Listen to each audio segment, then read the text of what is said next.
Olá, amigos do podcast Dividida, sejam bem-vindos a mais um episódio do nosso podcast. Eu sou o Guilherme Milani, dividindo a tela aqui comigo está Vinícius Bringel. E aí, Bringel? E aí, Milene, e aí, galera? Beleza?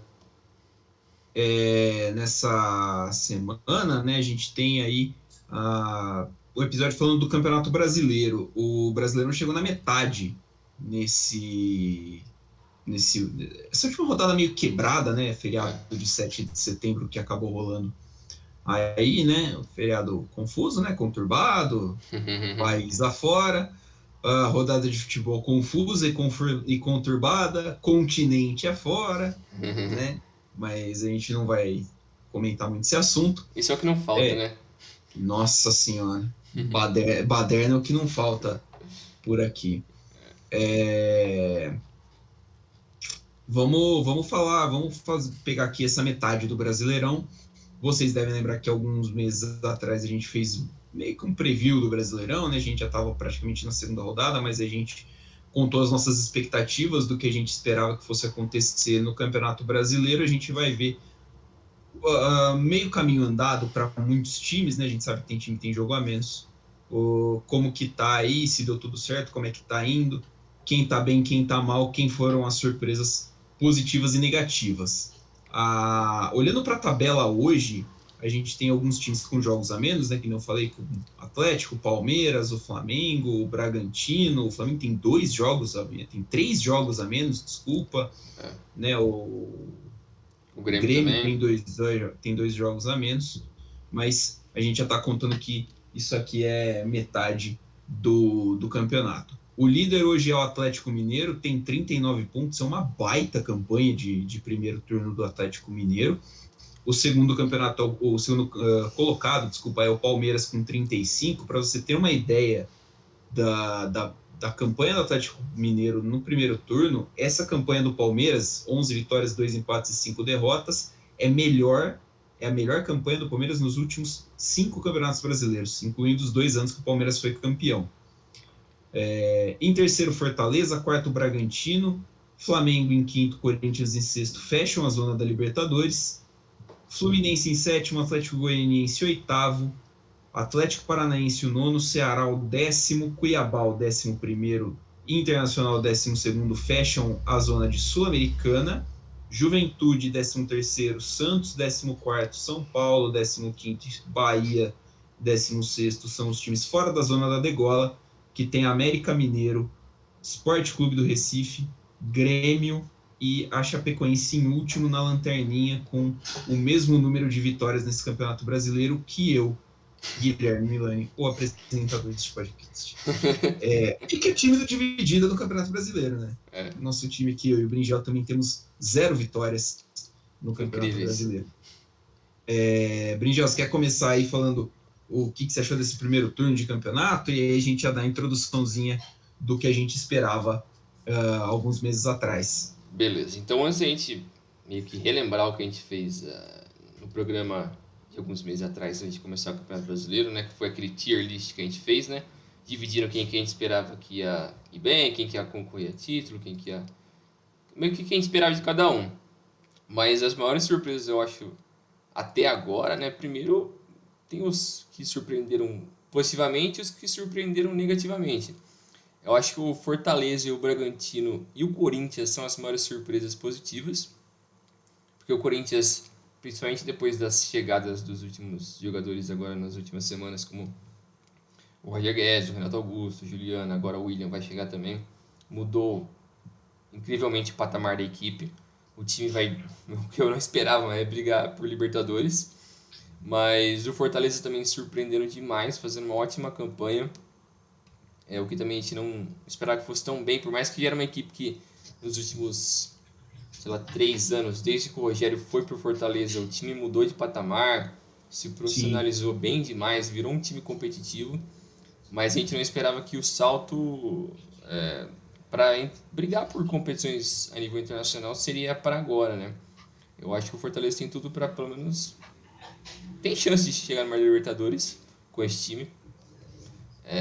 Tem uma boa oportunidade. O Bragantino vem fazendo um campeonato muito bom. Se não me engano, é o melhor time fora de casa é o Bragantino. negativamente, eu acho que tem vários, né? Principalmente o São Paulo e o Grêmio. O São Paulo que teve um começo muito ruim, mas já deu uma boa melhora. Nos últimos 5 jogos venceu 3, empatou 2. Então já é bem melhor do que o Grêmio, que tem penúltimo, com 16 pontos, por mais que tenha 2 jogos a menos. É o Grêmio, é um time que, depois que venceu o Gauchão no início do ano, todo mundo pensou, putz, o Grêmio vai conseguir ir bem. O Thiago Nunes parecia que estava com um bom caminho à frente do Grêmio. O Douglas Costa chegou e todo mundo pensou, putz, agora o Douglas Costa vai deitar no Brasil, cara de vidro na Europa, mas o Brasil, o cara arregaça. Não foi bem assim, perderam várias peças o Grêmio. O Felipão também parece não vem conseguindo fazer um bom trabalho lá. Então é bem estranho, mas o campeonato tá bem parelho, né? Porque se você pensar do 7º até o 16º, então 9 posições são divididos por 4 pontos. Então o Fluminense, que é o 7º, tem 25 e o Bahia, que é o primeiro fora da zona, tem 21. É muito pouco. Então a briga ali para se fuder tá bem grande. São 2 jogos, né, de diferença, basicamente. Porque se o Bahia, por exemplo, vence a 24, ele tá 1 ponto atrás do Fluminense. É muito pouco.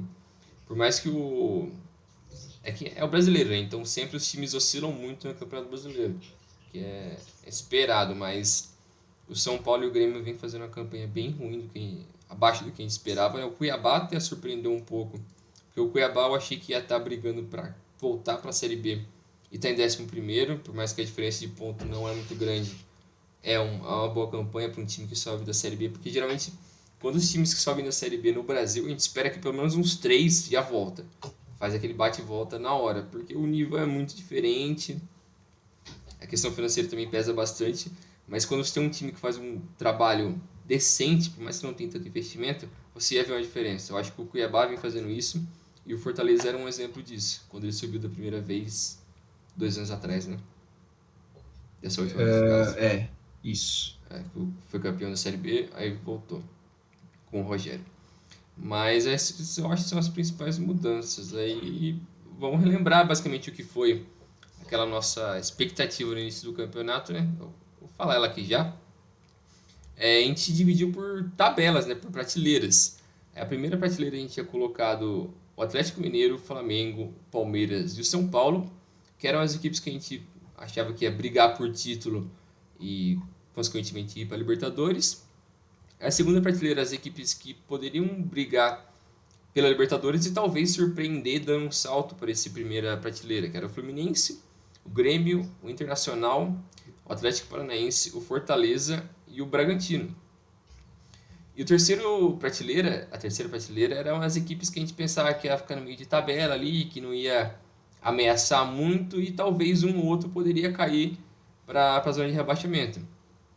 E nessa prateleira estava o Atlético Goianiense, o Bahia, o Ceará, o Corinthians, o Santos. Então muitas equipes tradicionais ali, mas que a gente, o Santos e o Corinthians a gente esperava muito pouco deles. Porque vinham já de problemas financeiros, time muito ruim, muito inconstante. E a terceira prateleira eram as equipes que a gente tinha quase certeza que ia cair, ou muito possivelmente cairiam, né? Que era o América Mineiro, a Chapecoense, o Cuiabá, o Juventude e o Sport. Desses 5, acho que só o Sport que já estava aqui na Série A no ano passado, né? Isso. O resto todos subiram. Desses 5 que a gente falou que ia lutar pelo rebaixamento, a gente acertou 3 na zona, né? O América, o Sport e a Chapecoense, mas o Grêmio é a surpresa.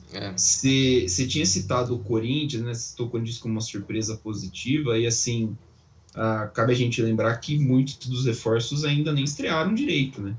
O Roger Guedes fez um jogo, o William nem pisou em campo ainda, né? Tem Juliano e Renato Augusto que tem pouquíssimos jogos, então assim, a gente ainda não viu a influência exata dessa qualidade, dessa injeção de qualidade no time do Corinthians. Então o Corinthians deve brigar lá em cima no campeonato. Da primeira prateleira aqui a gente também acertou quase tudo, mas aí também não tinha como errar, né? Basicamente.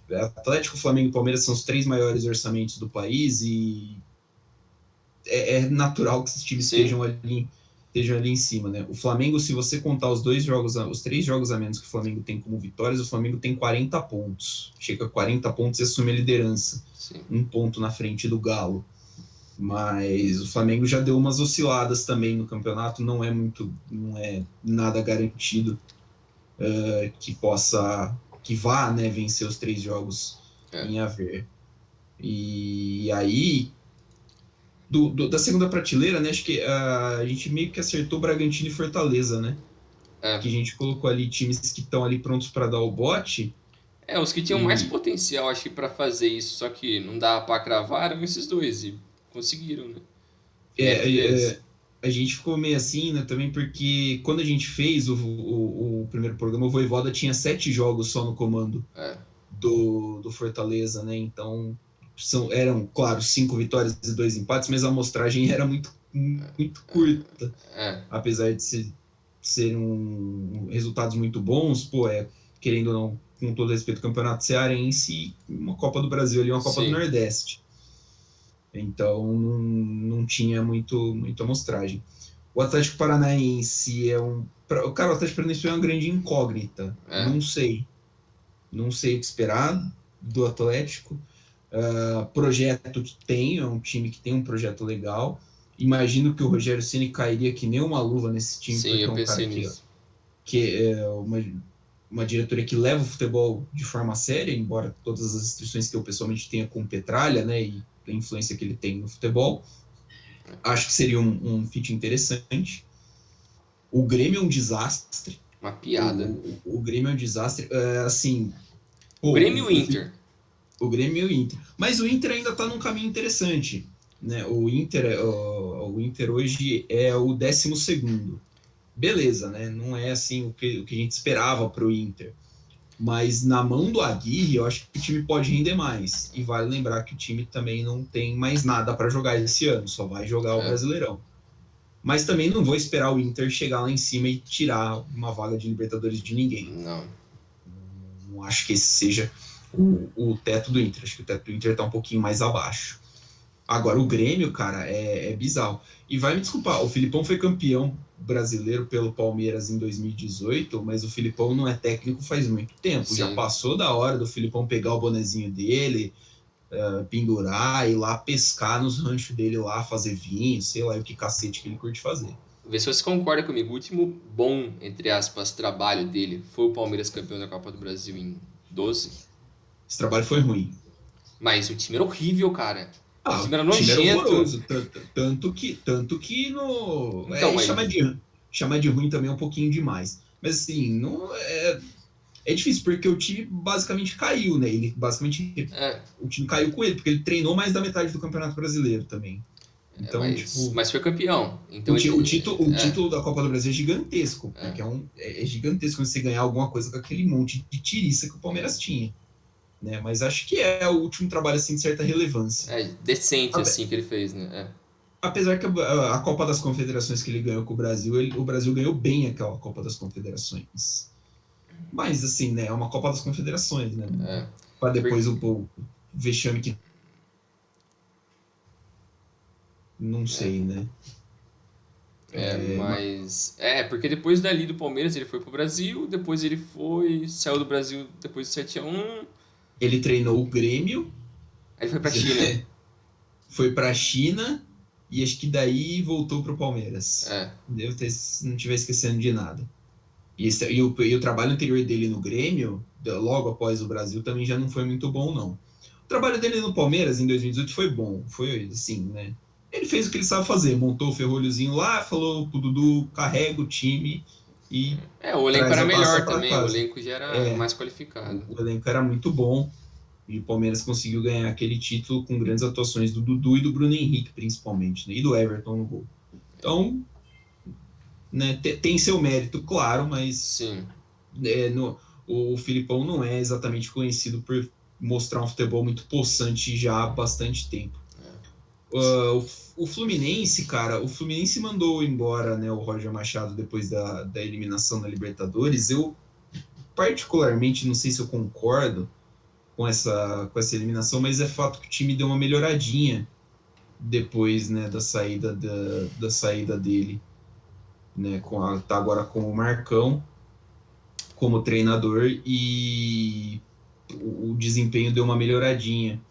Mas é que é difícil, né? Ninguém aqui, acho que ninguém esperava que o Fluminense fosse exatamente para uma quarta de final da Libertadores no começo do ano, É. né? Acho que deve terminar por ali, brigando ali, tentando alcançar a última vaga da Libertadores e acho que é bem por aí mesmo que fica o Fluminense, né?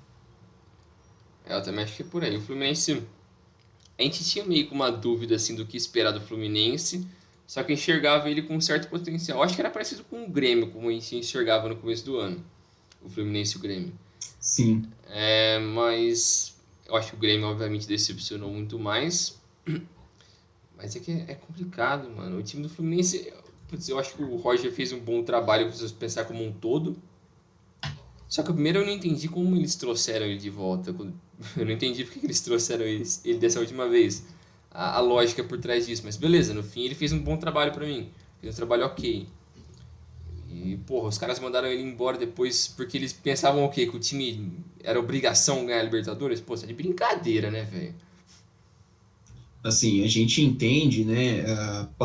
Pulando já, vou aproveitar o gancho já para lá para a prateleira seguinte para falar do Ceará. Tá. Eu entendo que, por exemplo, no caso do Ceará, a demissão do Guto Ferreira tem muito a ver com um time mais estagnado em campo, né? É. O Guto ficou muito tempo na frente do Ceará, conquistou muita coisa, botou o time num patamar diferente, só que aí, na hora da margem para a evolução, você percebeu que o time não ia. O próximo passo que se esperava que o Guto desse com o Ceará acabou não acontecendo. E aí, beleza, acho que faz parte, né, do processo. O time entendeu, ó, acho que é o máximo que a gente vai conseguir com o Guto, vamos mandar embora, vamos trazer alguém que a gente acha que vai levar ao próximo nível. Beleza, acho que escolheram até um momento interessante para fazer isso, porque foi um momento em que teve uma brechinha, um respiro no calendário. O Ceará ficou sem jogar porque ia jogar contra o Palmeiras nessa última rodada, e deu tempo aí do Thiago Nunes chegar, conseguir treinar com o time para pelo menos ele não pegar a bucha no caminhão, o carro completamente andando. Mas daí, cara, pro Fluminense, não sei. O cara chegou muito em cima ali, chegou muito no teto.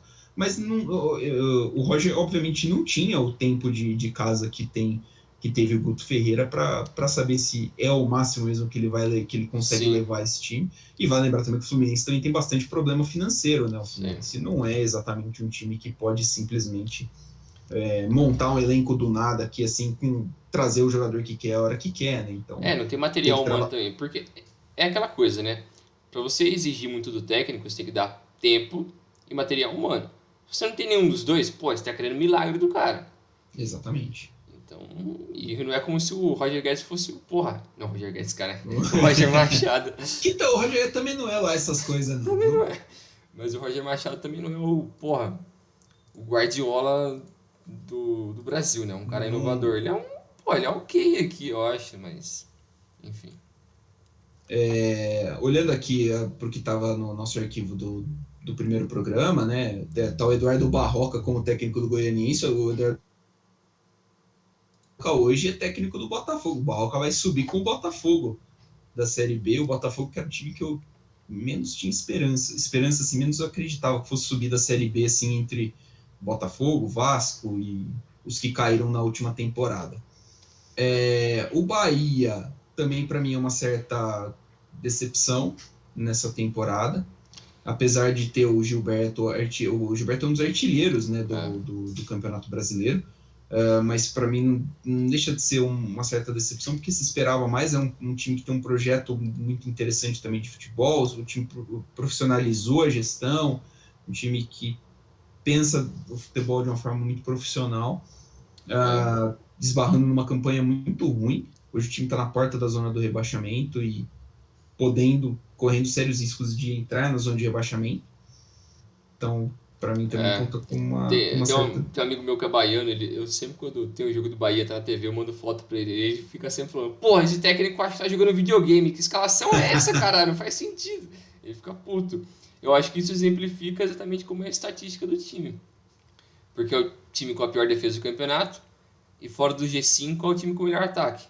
Então, mano, não faz É, sentido, é uma loucura. é emoção garantida todo jogo, né? Sim, O Diego Dabove é um técnico de mentalidade um pouquinho mais defensiva, novo técnico do Bahia. É, a ver, né, se consegue aí segurar o Bahia na primeira divisão. Mais um aninho aí, acho que tem tudo para conseguir o Bahia ter. Assim, tem times piores, né? tem. O Santos trouxe. A gente tá. Eu tô atropelando um pouquinho que a gente ia falar das mudanças de técnico, mas assim, o Santos também É, trocou, né? Saiu o Fernando Diniz e entrou o Fábio Carilli. Cara, para mim é uma mudança muito brusca, né, Além? Tipo, bizarro. de modo de jogo mesmo. É muito brusco. Não sei como é que o time vai se adaptar a isso.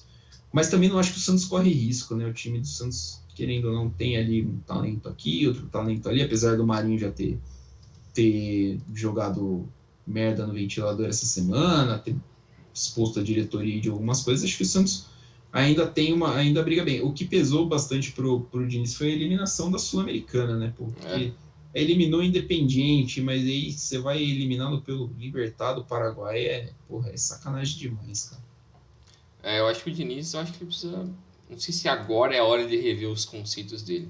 Ou se deveria ter sido há muito tempo atrás. Da forma como ele administra equipes, a forma de gerenciar a equipe mesmo, né? Porque eu acho que Sim, a primeira demonstração de que ele estava um pouco errado na metodologia dele foi no Audax. Que ele não abria mão do estilo de jogo dele, que era de toque de bola e tal. De começar sempre atrás, de posse de bola, o goleiro tocando, beleza. Acho que é uma forma de você enxergar o jogo, só que você tem outras variáveis ali, né? Ele começou a mostrar problema nisso. Aí depois, no São Paulo, ele mostrou outra dos problemas dos dele, problemas dele. que é a forma de gerir elenco. Aquele caso lá com o Tietchan, eu acho que é o maior exemplo disso. Do Perninha lá, que é um, Sim. porra, cara, assim, tem um mínimo de Não, educação e respeito também pelo cara que é um profissional ali. Beleza, você pode não concordar com a forma que o cara tá jogando o jogo. Dentro do campo ali, porra, cara, o cara tem família, ele tem uma vida, o cara tá ali, mano. sim, tipo, ele passou muito do limite ali, né? Sim, Ele passou muito do limite ali. Mas. Putz, e no Santos eu acho que foi consequência de várias coisas. Foi o elenco fraco, o time não tem dinheiro, ele também não foi capaz de mudar muito, então eu acho que ele ficou na mesmice ali. Talvez seja a hora dele repensar isso, a forma de trabalhar dele, eu não sei. Ou fazer outra coisa da vida. Assim, ele ganhou mais uma oportunidade, né? Ele foi É. anunciado como técnico do Vasco hoje, a gente tá gravando dia 9, quinta-feira, né? O torcedor 9 do de Vasco só toma setembro. no cu, velho. Isso é O louco. torcedor do Vasco tá putaço nas redes sociais. E, cara, eu acho que é uma contratação ruim pro Vasco, porque, pô, o Vanderlei tem uns 3 gols que o Vanderlei tomou nas últimas, acho que 4 ou 5 rodadas em falha de saída de bola. Sim. Você imagina o Vanderlei jogando com o Fernando Diniz. Aí a zaga Leandro Castanha e Hernando. Nossa. Ah, bicho, não vai dar não. Isso aí é a receita do fracasso. É. Mas é uma contratação ruim para o Vasco, que acaba de dinamitar praticamente a chance de subir, porque eu não vejo dando certo. E é uma É. contratação ruim para o Diniz, porque ele não se dá tempo. O cara não tem uma semana que ele foi demitido do Santos, entendeu? Então, assim, pô, dá um tempo, respira, dá uma oxigenada de novo, pensa um pouquinho no É. questão de método, questão de tratamento, sei lá, faz um retiro espiritual, acho que compensa. Eu sou fã do Fernando Diniz, gosto do Fernando Diniz, acho que muitas das críticas que ele recebe às vezes são injustas, mas nesse ponto, principalmente os pontos que você tocou do comportamento dele e da forma de tratamento, são justas, É. que é algo que ele tem que rever, e ele é novo ainda para ver isso, É. né? E para se queimar dessa forma, Sim. né, com o tanto de gente, de times no Campeonato Brasileiro. Nossa última prateleira, né, que nem você falou, tinha América, Chapecoense, Cuiabá e Juventude, 2 times para mim aqui surpreendem de forma muito positiva. O Cuiabá, que com o Jorginho tá fazendo um trabalho muito legal, né, uma campanha legal, atualmente está no meio de É. tabela, é o 11º, ganhou do Palmeiras no Allianz, ganhou do Santos, é um time que tem aí um bando de refúgio, mas vai fazer o que, né, Tá meu? dando certo. É o que tem. Pro Cuiabá é interessante se manter, porque aí com dinheiro de primeira divisão para o próximo ano, o planejamento já muda um pouquinho, E acaba sendo mais atrativo também, né? Você se estabelecer É, como um time de primeira divisão. O Juventude, cara, é um time que me impressionou. Eu assisti 2 jogos do Juventude nos últimos dias, que foi justamente contra o São Paulo e contra o Corinthians. E o Juventude fez jogo duro nos dois, sim. né? O jogo contra o Corinthians, principalmente o Juventude, foi melhor do que o Corinthians. O Corinthians foi mal contra o Juventude. E, assim, é um time que joga a bola. Nos seus termos, claro, né? Não é, ó, porra, a seleção brasileira de 82. É um time que às vezes se retrai, mas é um time que marca muito bem, sabe pressionar, sabe sair jogando e é bem fatal, assim, quando costuma ter algumas oportunidades. Então, é um time interessante. Tivesse que apostar, aposto que nenhum desses dois times cai, né? Eu também acho E que não. acho que não tem time jogando bola pior por aí. E aí, cara, vai sobrar para quem tá embaixo na tabela, que aí tem Santos, São Paulo, Bahia e Grêmio ali nesse mix. É, vai ser difícil. Acho que um desses daí vai acabar rodando. É, eu acho que é certeza que a Chapecoense cai, isso é Acho, 100%. até a Eu acho, rodada 30 cai. é, acho que a América, o esporte, principalmente o esporte, tem uma grande chance de cair. O time tem o pior ataque do campeonato e a segunda melhor defesa do campeonato. Parece piada isso, não faz sentido, Não faz sentido, cara, mas mas é verdade. Aí depois eu também acho que vai ser igual você disse. Algum desses grandes aqui deve acabar rodando, seja Grêmio, Bahia. Eu acho que o São Paulo consegue recuperar. também acho. O Santos eu acho que também consegue beirar ali, mas se livra. Mas depois eu acho que tem muita coisa pra rolar ali ainda. Tá, a gente que tipo Santos e São Paulo escapando, já cai o Juventude, né? Que fica ali mais perto da beira da zona e a gente. É, Aí a briga é boa também com Bahia e tal. Então, é, a ver, é. para mim, e aí acho que é mais ou menos o que você falou, né? O América cai, já tá praticamente rebaixado, a Chapecoense que mandou embora o Jair Ventura, contratou o Jair Ventura no começo do campeonato, né? Para a primeira rodada, já mandou embora, trouxe o Pintado para ser técnico. Piada, velho. Ah, velho, não vai estar dando, não. Né? O esporte também tem problema financeiro, né? E tem É. o Thiago Neves no elenco, né? O Tá de que já, brincadeira, velho. também já qualifica um time que a gente já sabe que pode cair sem medo nenhum. Passar aqui então um pouquinho pelos técnicos demitidos, a gente falou Isso aqui de aí. alguns times, né?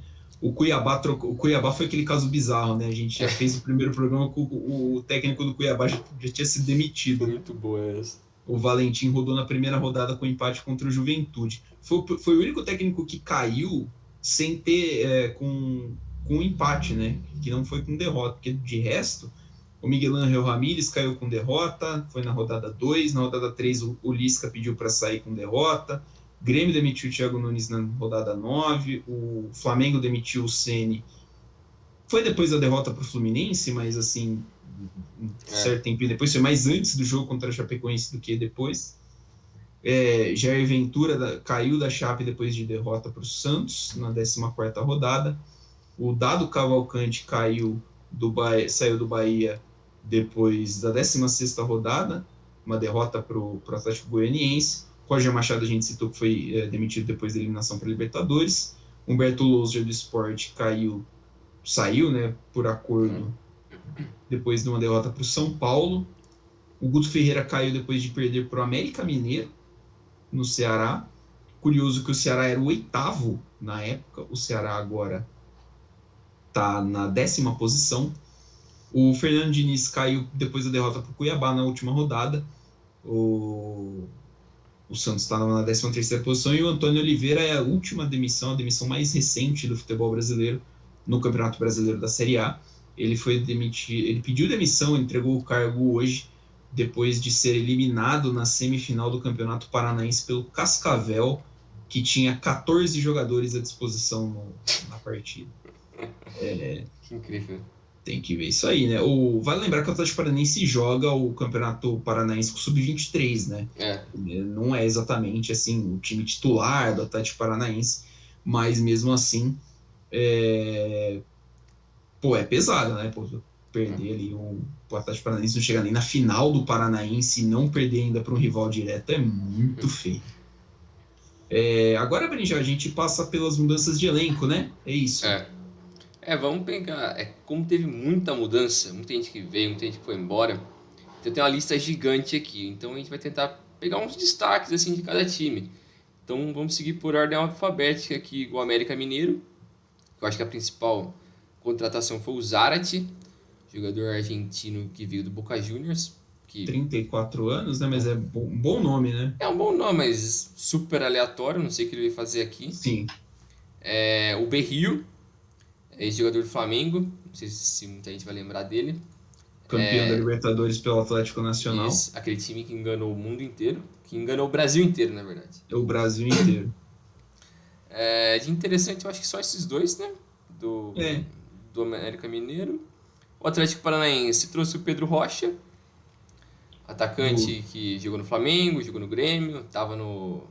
O contrato dele, os direitos dele é do Spartak Moscou. Quem mais diferente? O Bissoli também já fez alguns jogos pelo campeonato brasileiro aqui no... Ele é emprestado do Cruzeiro, né? Isso. E acabaram perdendo o Vitinho, né? Que era talvez um dos principais jogadores ofensivos do time, né? Tava fazendo um bom campeonato brasileiro, foi vendido por 6 milhões de euros pro Dinamo de Kiev, da Ucrânia. Então, é outro que já foi. Mais alguém? Acho que não, né? Acho que não. De destaque, acho que não. O Atlético Goianiense trouxe o zagueiro Werley, né, e o do Vasco. O Luan Poli, goleiro do Sport, é bom goleiro. Sim. Fez algumas boas atuações pelo Sport, mas acho que tem o Toró também do São Paulo por empréstimo, né, o Pontinha. Eu gosto do Toró, acho ele bom. Pro nível do Atlético Goianiense, eu acho que tá bom. Bom jogador. Foi embora, eu acho que não tem nenhum destaque. Tem o Nathan Silva, né? O Nathan Silva que voltou para o Atlético Mineiro, na verdade. Sim. Estava emprestado, voltou para o Atlético. E tá jogando muita bola o Nathan Silva no Atlético Mineiro. E o Atlético mesmo, ele trouxe o Diego Costa, né? Eu acho que o maior destaque é o Diego Costa. Nessa janela, né? Ele já estreou fazendo gol. Achei que ele tá um pouco fora de forma, mas mesmo assim no Brasil esses caras... A técnica dele é absurda. É muito absurdo. Saídas. Teve alguns casos como o Diego Tardelli, que já tava... Ninguém sabia se ele tava nem jogando, né? O cara não tava ficando lá direito. O Marrone, né? O Marrone foi vendido pro Midtjylland da Dinamarca. Ele ficou sem quando o ataque entra o Hulk no ataque, o Marrone já fica, né? Sem muito espaço. Aí chegou o Diego Costa e aí já era. Então o Marrone foi vendido para o futebol da Dinamarca. Vai jogar com o 3 Vasco lá, o Evander. O Otero também foi embora. O Otero, né? O Otero eu não sabia. O Otero saiu de graça para o Cruz Azul no México. Ele tinha sido já meio chutado do Corinthians, né? Aí ele voltou pro Atlético. Legal. E depois o Bahia. O Bahia trouxe a custo zero o Marcelo Cirino, bom jogador, né? Fez uma boa Copa do Brasil, né? Quando foi campeão pelo Atlético Paranaense. O Rodalega, que já meteu 4 gols num jogo só. Bizarríssimo. O cara tem 36 anos, velho. O Rodalega. O Lucas Mugni, que é aquele. Sim. Né? Não sei se é reforço, mas aí, chegou. O Danilo Fernandes também, goleiro que era do Inter, né? Verdade, Danilo Fernandes, né? Goleiro do Inter, chega por empréstimo, boa opção para o gol, deve ser o titular, né? O Douglas Friedrich saiu. Quem também saiu foi o João Pedro, lateral direito, que estava do Porto, né? Ele é do Porto, base do Palmeiras, Porto, que chegou no Corinthians, inclusive. E o Douglas Friedrich, que a gente falou, também saiu do Bahia. O Bahia também terminou o empréstimo do Tassiano, do Grêmio. O Rogério também chegou no Bahia. O Rogério e São Paulo, Reis Esporte. Refugo, mas... esse aí eu vou ter que acreditar em você, que eu não tô lembrando quem é esse rapaz, não. Refugo, foda-se. Memória me traiu aqui. Segue o jogo. Seguindo pro Ceará. Talvez a perda mais significativa seja do Charles, né? O meia central, que foi pro mesmo time que o Marrone, né? O Midtjylland da Dinamarca. Depois o Viseu voltou de empréstimo para a Udinese, né? Voltou para lá. Eu achei muito engraçado que aqui tem o Jordan, mas não é o Michael Jordan. É o famosíssimo Jordan. Que ninguém sabe quem que é. Se você abre aqui, ele tá no Chapecoense. O cara pintou na Chapecoense. Mas não tem nem a foto dele no Transfer Market, então o cara deve ser insano. Zagueiraço que pintou na Chapecoense.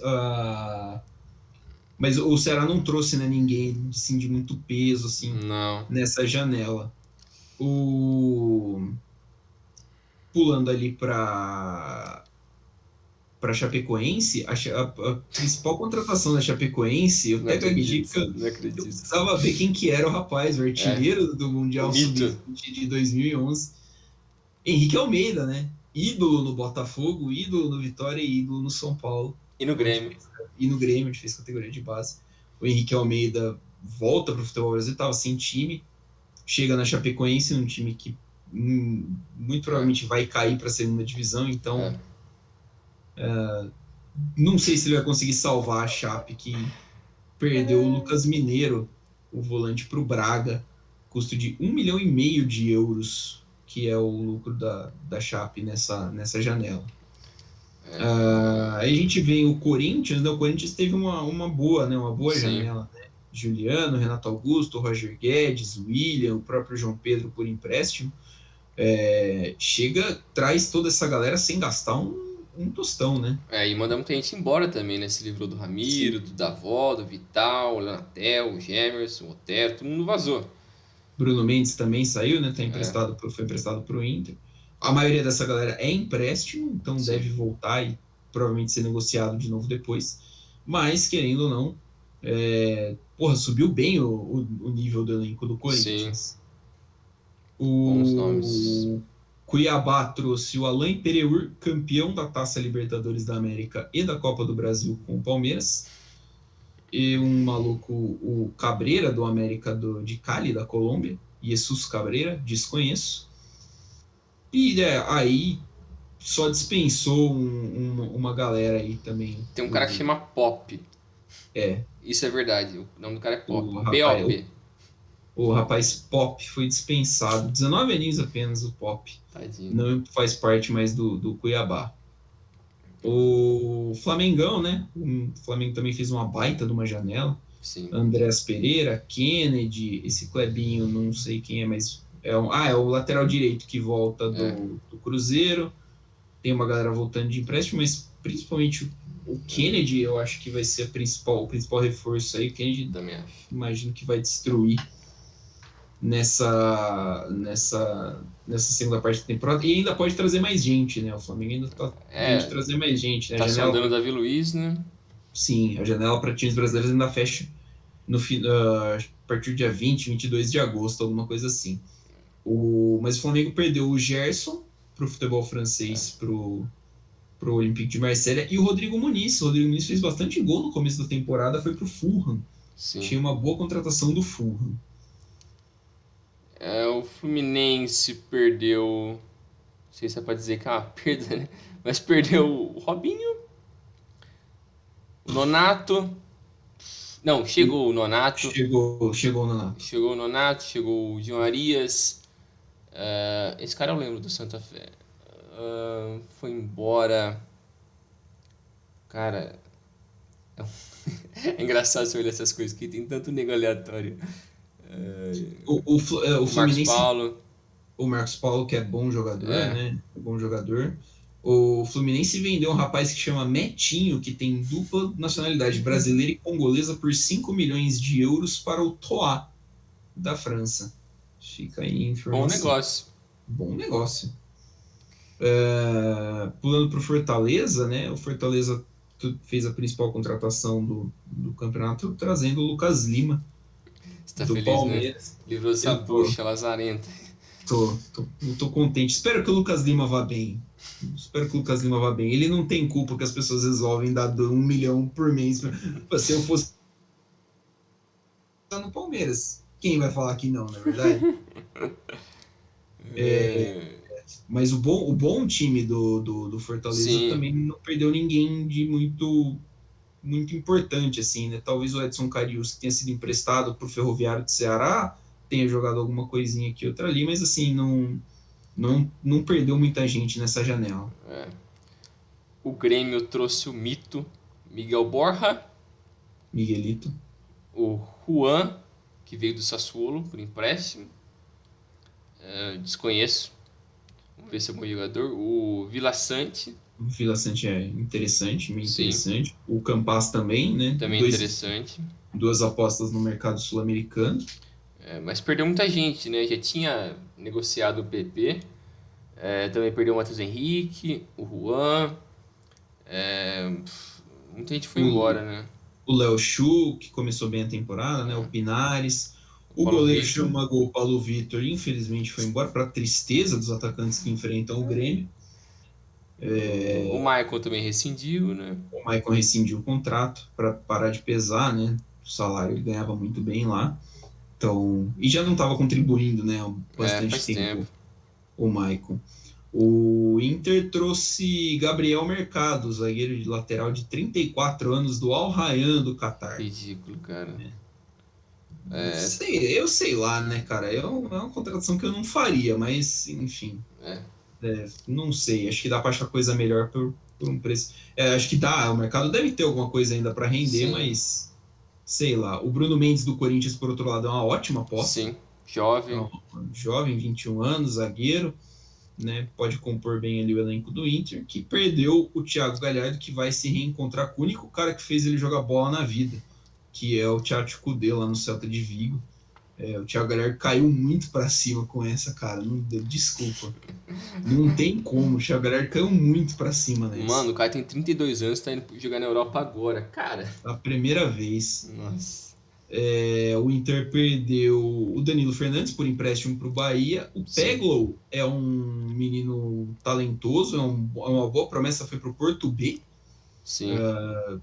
por empréstimo também. E o Nonato, acho que o É, principal também é o Nonato, que é o meia. bom Tava ficando jogador. sem espaço, foi para o Fluminense. Nonato que é da base do Fluminense, inclusive. O Juventude trouxe baseada de jogador, né? O Juventude trouxe Jadson do Cruzeiro, Ricardinho do Sport, Ricardo Bueno, ex-atacante do O Palmeiras, mito. e já guardou gol contra São Paulo e Corinthians. As ruas não se esquecem. O Quinteiro, zagueiro do Fortaleza, vem por empréstimo. Tem o Dauan, ex-Ponte Preta. O Douglas Friedrich é uma opção boa para o gol do, Sim. do, do Juventude, com o gol que tomou o Marcelo Carné no jogo contra o Corinthians, vive esse titular a partir de agora já. Isso são só as chegadas, tá? É. As saídas perdeu bastante gente aqui, mas acho que ninguém que vem fazendo muito destaque. O Rafael Grampola saiu a custo zero, ele fez uma boa Série B ano passado pelo Juventude. O Juventude que tinha perdido já o Matheus Peixoto mais no começo do campeonato, que tinha feito um bom começo, inclusive de campeonato, o Matheus Peixoto. Ele era do Bragantino, foi vendido para a Ucrânia. O Palmeiras, né, trouxe também alguns jogadores, trouxe de volta o Dudu, o Piquerez. O Matheus Fernandes também voltou depois que ele rescindiu com o Barcelona, né? O Jorge, lateral. E basicamente só, né? Quem ainda tá no elenco é só. É. Porque a galera, o resto é volta de empréstimo, né? Sim. E aí já foi basicamente emprestado de novo. O Palmeiras perdeu o Vinha. Acho que é a perda mais sentida do coisa, perdeu o Vinha pra Roma. E o Lucas Lima, óbvio, cara. O Lucas Lima pro Fortaleza. Peço perdão por ter esquecido. Perdeu também o Jean. Lembra dele? O multicampeão brasileiro Jean? Zagueiro, lateral, volante, 10 faz tudo. Palmeiras. Pois é. Terminou o contrato dele com 35 anos. O Jean está sem clube no atual momento. O Bragantino fez um bom mercado. Sim. O Martinez, Emiliano Martinez do Nacional é bom jogador. Chega como meia central ali. O Bragantino pagou 3,4 milhões de euros, é um valor alto. Trouxe o Lucas Evangelista de forma definitiva por 1,5 milhão de euros. E acabou perdendo o principal atacante do time, né? Que era o Claudinho. O Matheus Peixoto também estava no Juventude, né? Voltou de empréstimo e já foi vendido para o Metalist da Ucrânia. Fora isso, acho que sem muitos detalhes, né? Sem muito mais. Acho que é basicamente isso. O Santos também trouxe bastante gente, né? Veio muita gente, foi embora muita gente. Trouxe o Jandrei, goleiro, ex-chapecoense. O Tardelli, que estava escanteado no Atlético. O Batistão, mais conhecido como amigo do Neymar. Exato. Que a gente não sabe o que vai ser desse cara. Velásquez, jogador uruguaio, também chegou no Santos. O Lacava, que é um venezuelano de 18 anos, é uma opção interessante, né, para o futuro, mas, né, é um jogador jovem, mas pode ser que dê algum resultado. Aqui foi embora o Caio Jorge, foi para a Juventus, bom jogador. O Luan Pérez foi para o Marseille. O Alisson também foi embora para um time da Arábia Saudita. E depois outros caras aleatórios. Sem tanto impacto. O São Paulo trouxe Gabriel Neves e Jonathan Calleri, né? De mais, assim, importante para o elenco. Duas boas adições, né? Sim. O Gabriel Neves é um bom jogador. O Calleri parece que consegue correr e pensar ao mesmo tempo, que é importante para o ataque. O torcedor São Paulino agradece. Muito. E perdeu, né, pro Sport, dois ídolos do time, o Hernanes e o Everton Felipe. Acho que o Everton Felipe não deve nem ter 5 jogos pelo São Paulo, cara. Se tiver... muito. Nossa, bizarro. Mas o Hernanes rescindiu o contrato, o salário dele era alto, né, pro tanto que ele vinha jogando. Quase 1 milhão. Então, acabou rescindindo, assinando com o Sport. E teve o empréstimo do Jonas Toró também. Que foi para o Atlético Goianiense. Sim. O Sport Recife trouxe o Everton Felipe, como a gente já mencionou agora. O Hernanes, 2 jogadores do São Paulo. Quem mais? Pedro Henrique, do Inter, chegando por empréstimo. Saiu 200 caras. Saiu o Júnior Tavares. Lazarento, que depois ele voltou para o São Paulo, mas já rescindiu, né? Tá livre no mercado. O Maidana também acabou o empréstimo. Era o melhor zagueiro do Sport, sim. O Maidana. Quem mais? O Márcio Araújo. O Márcio Araújo saiu. Ele foi Esse Márcio Araújo é aquele? Ele foi pro São Paulo correr. Que loucura, cara. O Renteria também saiu do Sport. O Patrick, que fez bons campeonatos brasileiros, tanto pelo Sport quanto pelo Atlético Mineiro, foi pro América, o maior clube de Minas Gerais. Acho que é isso, né? A gente passou aí pelas mudanças de elenco, né? Alguns times mudaram bastante, outros times mudaram um pouco. Então, fica desse jeito essa parte das transações. O campeonato agora segue, né? A previsão para terminar é dezembro, né? Começo de dezembro.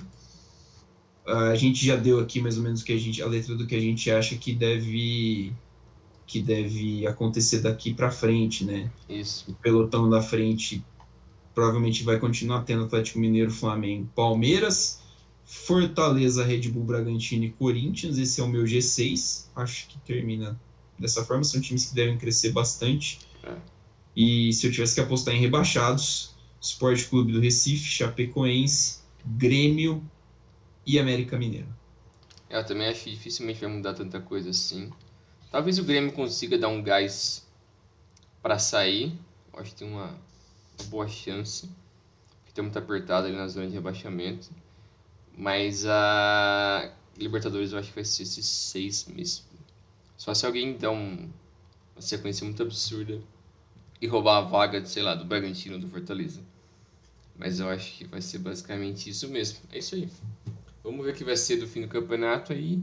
A gente faz outra análise do que dessas nossas previsões, né? O que deu certo, o que deu errado.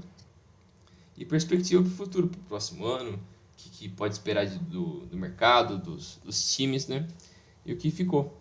É bem isso mesmo, Brinjal. Vamos lembrando que ainda tem Copa do Brasil, né? Reta final de Copa do Brasil, reta final de Libertadores. A Libertadores que tem 3 brasileiros nas semifinais, então essa reta final, esses últimos 3 meses, basicamente, do calendário do futebol brasileiro, prometem bastante emoções para os torcedores dos times daqui.